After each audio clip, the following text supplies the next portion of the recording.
This morning, a milestone birthday for the future king, Prince George, turning 12. Kensington Palace sharing a new photo of the beaming young prince snapped in Norfolk earlier this year.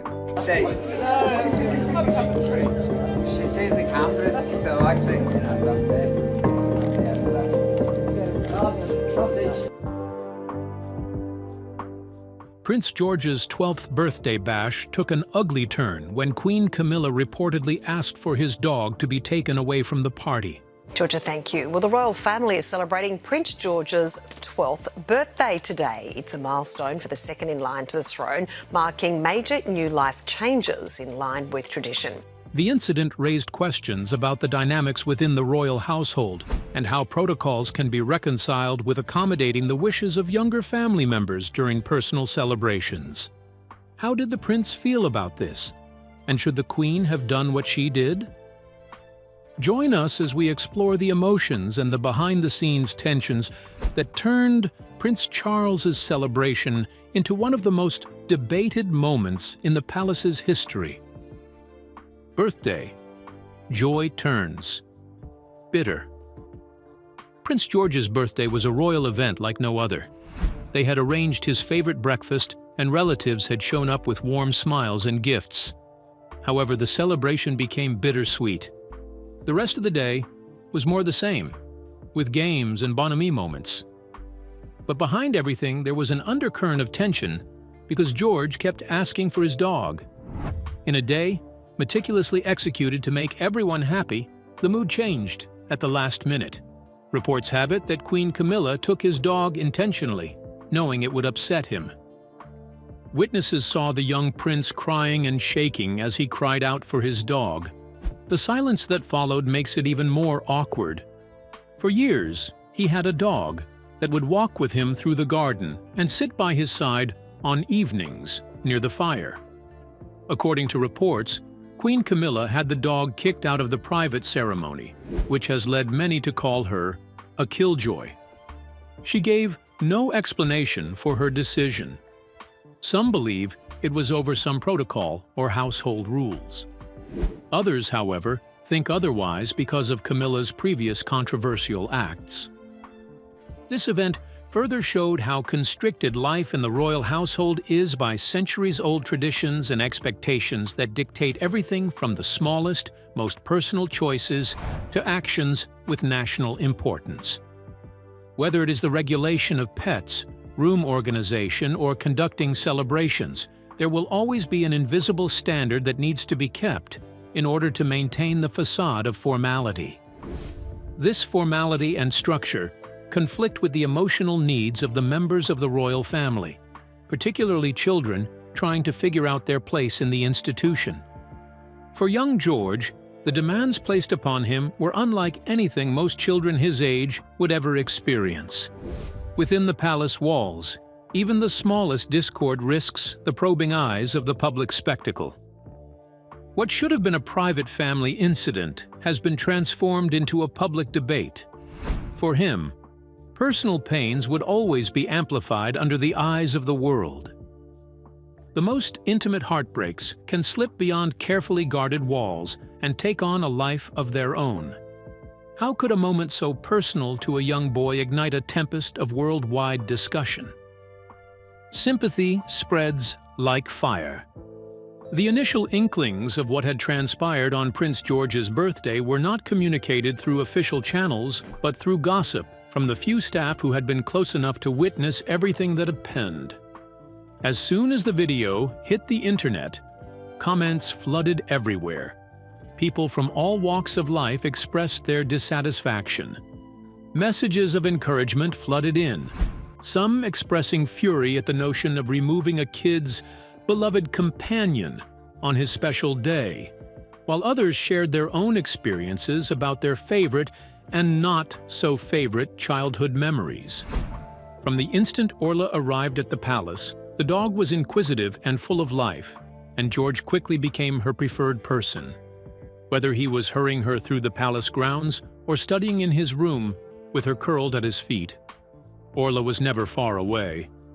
With her tail always wagging and eyes radiating unwavering loyalty, she prefers to be by his side, and even Princess Catherine noticed their closeness. He would walk through the palace gardens with her at his heels, and when it was a rainy day, she would snuggle up to the fire whilst his mother read him stories. By the time afternoon celebrations began, George had one simple wish. He wanted a photo with his birthday cake and Orla by his side. That would be every 12-year-old's dream, to get an opportunity to capture a happy memory with his best friend. Witnesses, though, say Queen Camilla was not having it, and everybody's guess is that she was just following protocol. However, whatever the case may be, she allegedly declined George's request and hurried him to carry on with taking the photo. What would have been a simple moment instead started to feel like yet another reminder of how even the smallest moments are bogged down. Orla was swiftly whisked out of the room by a staff member on Camilla's orders, so as not to be seen when the official photos began. George appeared perplexed at first and then visibly annoyed when it became clear she was not coming back. While reports suggested she may have been whisked away to another part of the palace later on in the day, her absence soiled George's happiness. When George requested that Orla join him again, Catherine leaned across to Camilla to request that the Queen order the dog to be brought back. However, Camilla didn't budge. If a kid's birthday wish was so casually disregarded by the Queen, what does this show the world about her true personality? Camilla, the Celebration Dampener. The birthday of Prince George is being widely seen as a defining example of Queen Camilla's skill in siphoning fun from an event. It had been a day carefully orchestrated to mark a coming-of-age milestone for the young prince, with an atmosphere of laughter and warmth filtering through the halls. Yet, according to the report, her decision to take away his beloved dog seemed like salt rubbed into wounds that went straight to the heart of the young prince. Her choices have been said to cast a chill over a cheerful air before, and critics were quick to note that this was not her first chilly picnic. To her skeptics, the birthday incident further solidified a perception that she's a person determined to ruin occasions. Perhaps part of what created this impression was the complete lack of an explanation, merely allowing the public to fill in the gaps. Stories have started surfacing about Camilla's behaviors at private gatherings. She tends to make decisions or remarks that undermine the vibrant mood. While at a summer garden party, she was said to have spoiled the children's fun by insisting on canceling their planned activities early for time constraints. Young guests were disappointed after what could have been a fun-filled afternoon of laughter. When she stopped an off-the-cuff carol service, Downton style, at one Sandringham Christmas lunch by reminding people that there was a timed schedule to adhere to, guests looked strangely at each other before falling into an embarrassed silence. Though people that defend her argue that she is only trying to keep things in check, most people don't agree with her unorthodox ways. During a charity event, she had allegedly discouraged a surprise toast that had been planned for an award receiver. Queen Consort has visited the UK's largest national charity dedicated to osteoporosis, opening their new office in Bath. She mentioned it was not important and told organisers it was unnecessary for the evening's event, despite the recipient's family having travelled far for the occasion. Both the palace photographer and her parents were said to be frustrated, but they had to obey her. Organisers of occasions like these often have to strictly adhere to her wishes. Such moments show how the smallest decisions can reshape the mood and leave a lasting impression on the people involved. Could Camilla be pretending beneath the carefully crafted image her PR team has published to the press, while keeping her true colors hidden? Two faces of Camilla. Queen Camilla often portrays herself as warm and quiet when she makes her public appearances. She would often stand beside King Charles with a calculated smile as he held court and conversed during official engagements. She would wave at the crowds and accompany him on her charity visits, and is always by his side to play the role of supportive wife to the monarch. It was an image that had taken years to perfect by her public relations team. Yet, beneath the perfectly curated image of the perfect wife, is a woman about whom nothing good is spoken in private. Rumors behind the palace doors describe her as someone who is not afraid to take action or make decisions that make people cry, however unpopular those decisions may be. Her approach in these moments, people who understand her describe the rationale behind her perceived coldness as her way of ensuring the lifelong standing traditions of the royal house are not swept under the rug by modernity and the woke culture. It is the juxtaposition of these two Camillas, one public and one private, that makes incidents like this so telling to those who see them. She is the one who appears in public as a paragon of stability and oneness. But behind the scenes, she is rumored to be mean. In fact, most people often describe her as someone who is willing to upend a family gathering with the flip of an eyebrow. If you look at the coronation footage, as the King and Queen leave the thrones and head for the exit of Westminster Abbey on the coronation Saturday, you'll see that everyone bows and curtsies to the King, and no one moves a limb, a muscle, when Camilla passes. This disconnect continues to fuel the interest of the public in Queen Camilla. People are drawn to the idea that she is not whom she claims to be. In fact, most people don't recognize her as the Queen, and some still see her as the other woman who worked her way to becoming Queen Consort. For some, Camilla does not care about whomever she hurts as long as she gets her way, and she has a proven track record of enough scandals to prove that she is not a nice person, never was and never will be. So it is not strange to hear that it was difficult for her to grant the simple wish of the king's grandson. Have the traits that got her into power now become the very reason she is at the heart of so many royal controversies? Camilla's long list of scandals. Queen Camilla had been deep in romantic scandals that had reportedly kept the royals on their toes long before she became part of the royal family. She began an affair with King Charles whilst he was still married to Princess Diana, before becoming queen. It was a chapter that would fuel decades of speculation, positioning her as pivotal to the saddest divorce in the history of the world. This is the first time in modern political history that the palace has had to announce the separation of the heir to the throne.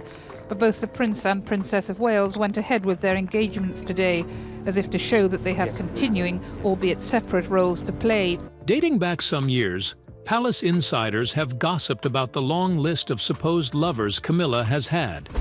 These accusations came to a head last year, when some former employees and socialites alleged that she used friendships with influential men to pass gossip about Catherine to the media. Although there appears to be no actual evidence of this, its persistence leaves the impression that some of the bad press about Diana and Catherine may have been Camilla's handiwork.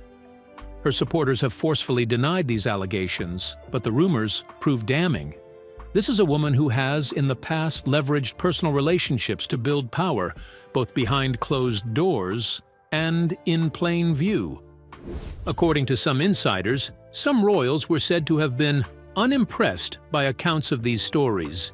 There have been unfounded rumors that Kate is wary of Camilla's influence on her father-in-law because she often uses her position as his wife and the Queen for her political leverage. This is not hidden knowledge. There have been rumors circulating the palace that the Queen has so much influence over King Charles, and they are often in awe of how she is able to win him over to her side if there is any dispute between her and any other member of the royal family. Camilla met her first husband in 1960 through her brother Simon, who worked for her father's wine firm in Mayfair. They announced their engagement in the Times in 1973, after a few years of on-off dating. According to author Sally Bedell Smith, their parents issued the announcement, and then Parker Bowles was practically forced to propose.